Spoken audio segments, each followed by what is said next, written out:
అనగనగా ఒక ఊరిలో ఒక పెద్ద అడవి ఉండేది. ఆ అడవి లోపల ఇక్కడ ఒక్కసారి చూడండి ఎన్నో జంతువులు కనిపిస్తున్నాయి కదా. Giraffe, monkey, zebra. సరే ఇక్కడ చూడండి, ఈ పెద్ద చెట్టు దగ్గర నుంచి చూడండి ఏదో వస్తున్నట్టు కనిపిస్తుంది. అరే చిన్న కుందేలు పిల్ల ఎంత చక్కగా తెల్లగా ముద్దుగా ఉందో. కుందేలు పిల్ల ఎంత బాగా గెంతుతూ ఉంది చూడండి. అరే ఇక్కడ ఇంకొక పెద్ద జంతువు ఏదో వస్తున్నట్టుంది. ఓ తాబేలు పిల్ల. అరే రెండు కూడా. దీన్ని పట్టి మనకేమర్థమైంది, ఈరోజు మనకు కుందేలు తాబేలు కథ చూపించబోతుంది థియేటర్. కుందేలు తాబేలు కథ ఒక్కసారి ఏం జరిగిందో చూద్దాం. రెండు ఎదురు పడుతున్నాయి, ఏం మాట్లాడుతుందో తెలుసుకుందాము.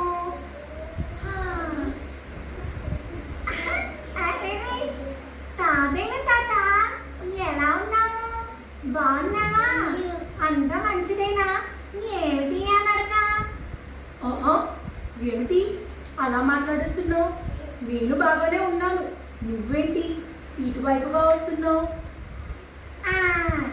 ఏమీ లేదు, నువ్వు నేను అడగని చూద్దామని ఇటువైపులా వచ్చాను. మళ్ళీ అదే మాట, నా నడక గురించి నీకేమిటి, పదే పదే నా నడక గురించి మాట్లాడుతున్నావు. ఏమీ లేదు తాబేలు తాత, నీతో నడుచుకుంటూ ఇలా ఏదైనా పని పెట్టుకుంటే అంతే, మరి ఇక ఆ పని జరిగినట్టే. నువ్వు ఇంత గర్వంగా మాట్లాడడం సరి అయినది కాదు. అంత పొగరు ఎందుకు నీకు. ఏమిటి తాబేలు తాత, నన్ను పొగరనంటున్నావేంటి, నాకు పొగరా, అలా మాట్లాడడం తప్పుగా అనిపించట్లేదా. అదేమి తప్పు కాదు, నువ్వు మాట్లాడేది తప్పు, నేను కాదు మాట్లాడేది. అయితే ఒక పని చేద్దాం, వింటావా. పనా, ఏమిటి ఆ పని. చెప్తాను విను, నువ్వు చేస్తానంటే నేను చెప్తాను. చెప్పు చెప్పు, ఏమిటా పని, ఏమి చెయ్యాలి, త్వరగా చెప్పు, నాకు పని ఉంది బయట. నీ పని అయినట్టే, సర్లే ఏమీ లేదు కానీ రేపు పొద్దున ఇదే సమయానికి ఇదే స్థలానికి రావాలి. ఎందుకంటే మన ఇద్దరికి పరుగు పందెం పెట్టుకుందాము. పరుగు పందెమా, నీతోనా నాకా. నీతోనే. ఏ భయపడిపోతున్నావా ఏమిటి. నాకెందుకు భయం, సరే పెట్టుకుందాం, కానీ రేపు ఇదే స్థలానికి మళ్ళీ వస్తాను. రావాలి మరి, గెలిపేవరిగా తెలుసుకుందాం. రేపు తెలుసుకుందాంలే గెలిపేవరిదని. ఇప్పుడైతే మధ్యలో అడ్డు తప్పుకో, నాకు పనుంది, నేను వెళ్ళాలి. నువ్వు నీ పొగరు మాటలు.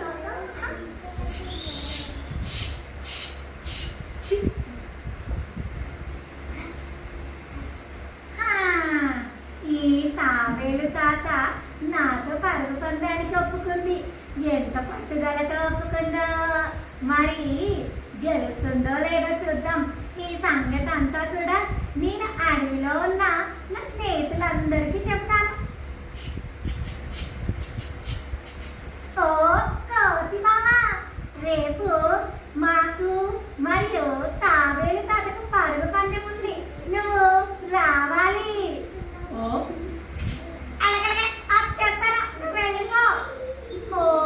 జిరాఫ్ బావా, జింక బావా, వింటున్నారా, ఇద్దరికి కూడా చెప్తున్నాను. నువ్వు నీ స్నేహితులను తీసుకొని రేపు పరుగు పందెం ఉంది, నాకు తాబేలు తాతకి. ఇద్దరు కలిసి కూడా రండి రండి, సరేనా. ఓకేనా, నేను పోతున్నానా.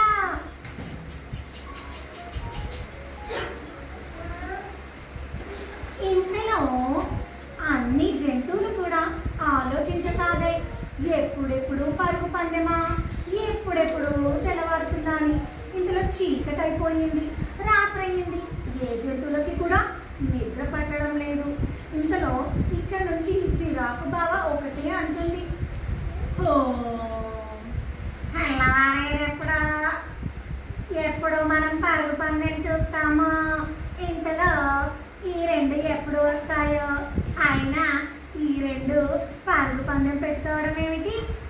నెమ్మది, ఒకటేమో చాలా తొందరగా. ఎప్పుడు తెల్లారుతుందో ఏమిటో. ఇప్పటికైతే పడుకుందాము. ఇంతలో రాత్రి నుంచి అన్ని జంతువులు ఇలా ఆలోచించసాగాయి.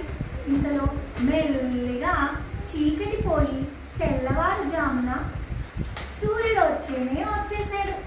ఉదయం కాగానే అన్ని జంతువులు వేకువజామున లేచి వాటి పనులవి చేసుకొని మెల్లిగా వెళ్ళాయి. అన్ని ఆ ఘటన స్థలానికి వెళ్ళాయి. ఇంత లోపల అక్కడ చాలా తొందరగా చేరుకున్న జంతువులన్నీ ఇలా మాట్లాడుకోసాగాయి. అక్కడ జిరాఫ్కి ఎక్కడ లేని తొందర. జిరాఫ్ ఏదో చెప్పబోతుంది, చూడండి. అయ్యా అయ్యా, ఇంతవరకు కూడా ఇవి రానే లేవు. ఇక్కడేమో ఆలస్యం జరిగిపోతుంది. ఇంతలో కోతి ఏదో సమాధానం చెప్తుంది. జిరాఫ్, నువ్వు ఆగుతావా? అక్కడితో కొంచెం ఆగు ఆగు. మనకి ఆలస్యం కాలేదు. మనకి ఏ పని పాట లేక తొందరగా వచ్చి కూర్చున్నాము. వాళ్ళు సమయస్ఫూర్తితోనే వస్తారు. నువ్వు ఆగు ఆగు. ఇంతలో అక్కడ చూస్తుండగా తాబేలు మెల్లగా రానే వస్తుంది. చూడు అక్కడి నుంచి అవి రాసాగాయి. రెండు కూడా సమయానికి తగ్గట్టుగా సరిగానే వస్తున్నాయి. రండి రండి, మీకోసమే చూస్తున్నాము. ఎంతసేపు? వచ్చేస్తున్నా మీరు అందరూ వచ్చేసారా? చూడండి, నేను వచ్చేసాను. ఇంకా మీరు పరుగు పందాన్ని మొదలు పెట్టండి. మొదలు పెడుతున్నాను. ఇదిగో రెడీ అవుతుంది పిల్ల. నేను ఎప్పుడా రెడీ. మీరు తొందరగా స్టార్ట్ చేయండి, నాకు కుతూహలంగా ఉంది. అంకెలు లెక్క పెట్టేస్తున్నాను. రెడీగా ఉండండి. ఇదిగో 1 2 3 పరుగు పరుగు. ఇంతలో ఆ పరుగు పందెం స్టార్ట్ అయ్యింది. మొదలు కాగానే కుందేలు పిల్ల చంగమంటూ ఫాస్ట్గా పరిగెత్తసాగింది.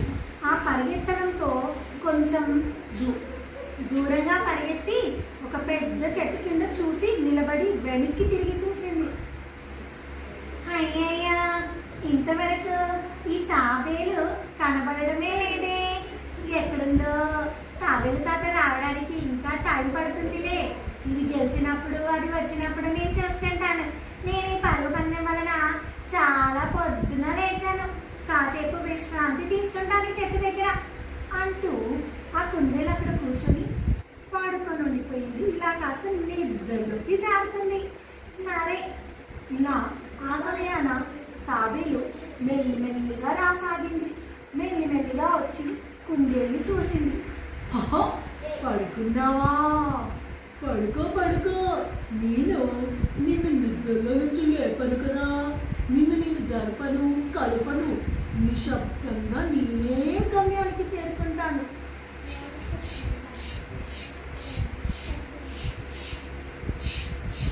అంటూ తాబేలు తన గమ్యానికి చేరుకుంది హాయిగా.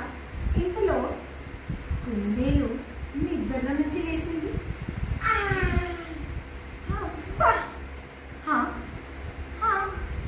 ఎక్కడా కూడా తాబేలు తాత కనిపించట్లేదు. అంటే ఇది ఇంకా రానట్టే. ఇది ఇవాళ పరుగు పందెంలో గెలిచినట్టే, నేను చూసినట్టే. ఇదేదో విశ్రాంతి, నేను గమ్యానికి చేరుకొని తీసుకుంటాను. సరే, ఇక నేను పరుగు పందెం మొదలు పెడతాను అంటూ కుందేలు రీచ్ అయింది తన గమ్యానికి. అక్కడ తాబేలుని చూసి కంగారు పడసాగింది. ఇదేనా సాధ్యం? ఇదేనా? అరే తాబేలు తాత, నువ్వు ఎలా చేరుకున్నా? నాకు అర్థం కావట్లేదేంటి? ఇప్పటికైనా అర్థమయ్యిందా? నువ్వు నీ గర్వం మాటలు పక్కకు పెట్టి చెప్పింది వినడం నేర్చుకో. సరే, కానీ ఇది ఎలా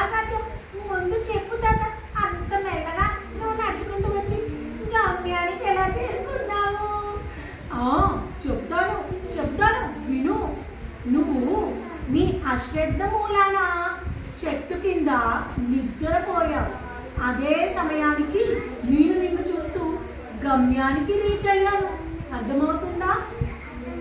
అయ్యయ్యా, నేను ఎంత పొరపాటు చేశాను. నేను నిద్రపోయేది లేకుండాల్సింది. నిద్రపోయి నేను గమ్యానికి చేరుకోలేకపోయాను. అదొకటే కాదు నువ్వు చేసిన తప్పు. నువ్వు పెద్దవాళ్ళతో గర్వంగా మాట్లాడడం కూడా చేసిన తప్పు. ఆ, నన్ను క్షమించు తాత. ఇంకెప్పుడు నేను అలా మాట్లాడను. అంతో కాదు కుందేలు పిల్ల, నువ్వు విను. ఎప్పుడైనా ఎవరితో అయినా గర్వంగా మాట్లాడకూడదు. వాళ్ళకు ఎంత తెలివితేటలున్నా ఎంత జ్ఞానం ఉన్నా కూడా అది వాళ్ళకే సొంతం. నిజమే, నేను ఒప్పుకుంటా. నువ్వు చాలా తొందరగా పరిగెడతావు, చాలా గెంతుతూ పరిగెడతావు. నేను చాలా మెల్లిగా నడుస్తాను. కానీ ఎవరి సామర్థ్యం వాళ్ళదే. నువ్వు మాత్రం ఇలా మాట్లాడడం తప్పు. సరే తాత, నేను తెలుసుకున్నాను నా తప్పేమిటో. ఇంకెప్పుడు నేను మాట్లాడను. ఇవాళటి నుంచి, ఈ రోజు నుంచి నువ్వు నేను స్నేహితులం. ఆహా, నువ్వు నాకెప్పుడూ శత్రువువి కాదు. నువ్వు చాలా చిన్నదానివి. నేను ఒప్పుకున్నది నీ పరుగు పందానికి, నీకు బుద్ధి చెప్పడానికి మాత్రమే. అంతేకాని నిన్ను ఓడించాలని కాదు. నిజానికి నువ్వే చాలా తొందరగా వస్తావు. ఏ పని మొదలు పెట్టినా కూడా అశ్రద్ధ తగదు. సరేనా? సరే తాత, మన ఇద్దరము ఫ్రెండ్స్ ఇప్పటి నుంచి. ఓకేనా? ఆహా, ఇప్పుడు వెళ్ళి ఈ కథ ద్వారా మన పిల్లలు ఏం తెలుసుకున్నారో తెలుసుకుందాం. పిల్లలు ఇక్కడ వింటున్నారా అందరూ? ఈ కథ ద్వారా మీరు ఏం తెలుసుకున్నారు? కుందేలు చేసిన తప్పులు తెలుసుకున్నారు కదా. అర్థమవుతుందా? ఇంకెప్పుడు కూడా గర్వంగా మాట్లాడకూడదు. ఎవరికి ఎన్ని తెలివితేటలున్నా అది వాళ్ళకే సొంతం. కానీ ఎదుటి వాళ్ళను తక్కువ చేసి మాట్లాడకూడదు. నాలాగా ఎవరు మాట్లాడకూడదు. అందరూ తాతయ్య తాతలాగా నడుచుకోండి. సరేనా?